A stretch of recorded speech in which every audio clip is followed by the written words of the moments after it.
Karunungay umaalingaw-ngaw sa mataong lansangan, tinig niya'y nangingibabaw sa lugar ng pamilihan. Ito'y lumalampas sa mataas na mga muog, ang ugong niya'y naririnig sa pintuan nitong lungsod.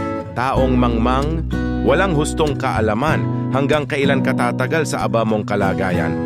Hanggang kailan ka mananatili sa iyong kamangmangan?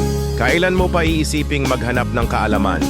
Ang payo ko ay pakinggan niyo at dinggin ang aking pangaral, sa inyo ang diwa ko at ang aking kaalaman.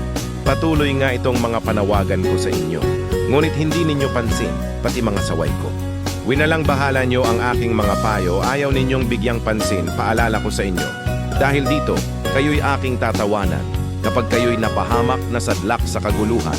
Kapag kayo ay hinampas ng bagyo nitong buhay, dinatnan ng kahirapan, ipu-ipo ang larawan, at kung datnan kayo ng hapis at matinding dalamhati, sa araw na iyon ay di ko papakinggan ang inyong panawagan, hahanapin ninyo ako ngunit hindi masusumpungan.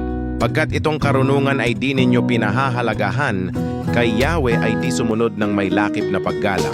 Inyo pang ang tinanggihan itong aking mga payo, itinapong parang dumi itong paalala ko. Kaya nga inyong aanihin ang bunga ng inyong gawa at kayo ay uusigin ng inyong pagnanasang ubod sama. Katigasan ng ulo ang papatay sa mangmang, sa dusa ay masasadlak sa kawalan ng kaalaman. Ngunit ang makinig sa akin, mananahan ng tiwasay, mabubuhay ng payapa, walang katatakutan.